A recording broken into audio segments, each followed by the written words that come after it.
原本预计来个1日环岛行程，但其中有位伙伴无法太晚回家，想要跟到台东再自行回程，在安全及路况因素考量下，最后定案一起骑到台东，再原路折返，不要单独骑乘，彼此有个照应。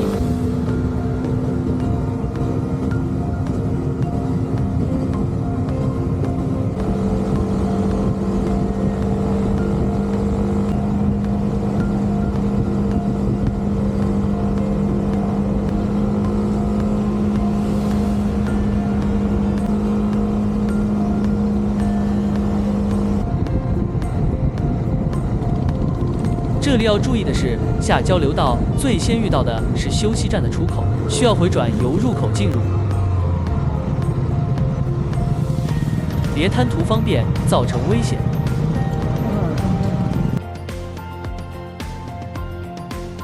我们抵达没多久就下大雨，刚好闪过这阵大雨。出发，雨也正好停了。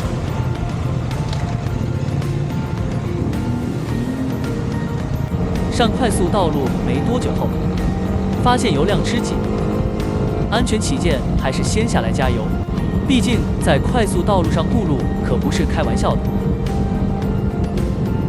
台湾最美黄金波浪大道，你解锁了吗？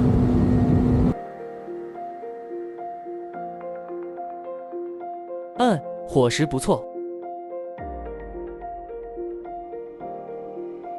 前往国境之南导航都会带你走二寮西堤，有骑过的都知道，整条路都是砂石车，经过全车全身都一定被喷满泥水。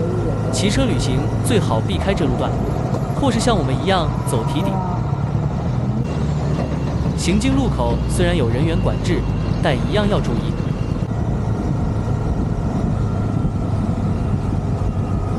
开在前面的大哥卡住了，完全过不去。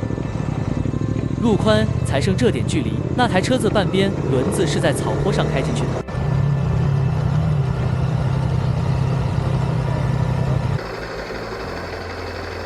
我怀疑你们，可是我没证据。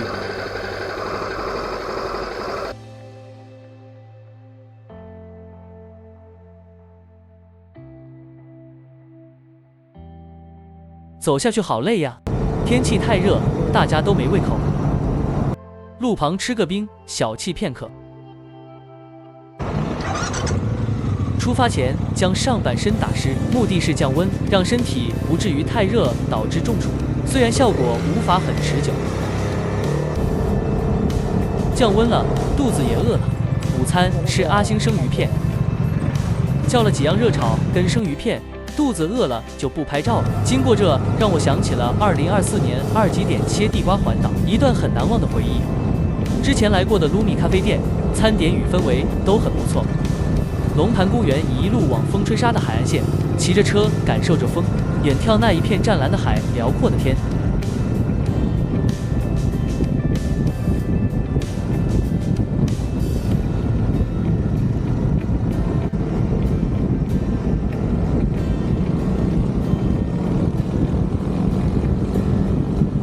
这段台26线港仔到旭海的海岸公路，因天气阴郁，海是灰色调，显得忧郁，与先前经过蓝色调呈强烈对比。时间不够，只好快速拍张照片，补充个水分就出发了。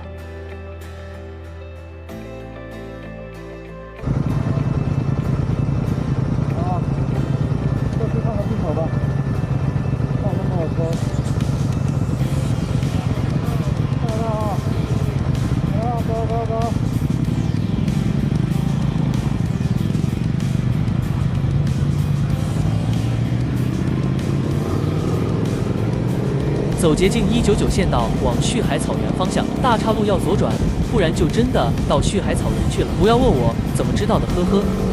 下了一阵毛毛雨，山上也开始起雾了，还好道路状况不错，地上也没很湿，可以顺顺的骑，顺顺的骑。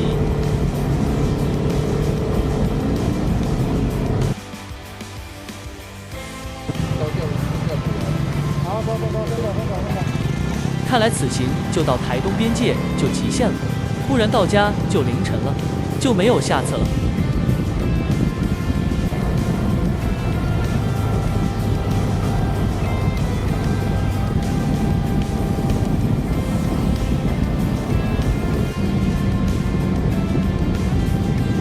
夕阳透过树间的缝隙照射出来，超级漂亮。夕阳无限好，要你多看路，不然叫阿北。阿北，出事阿北！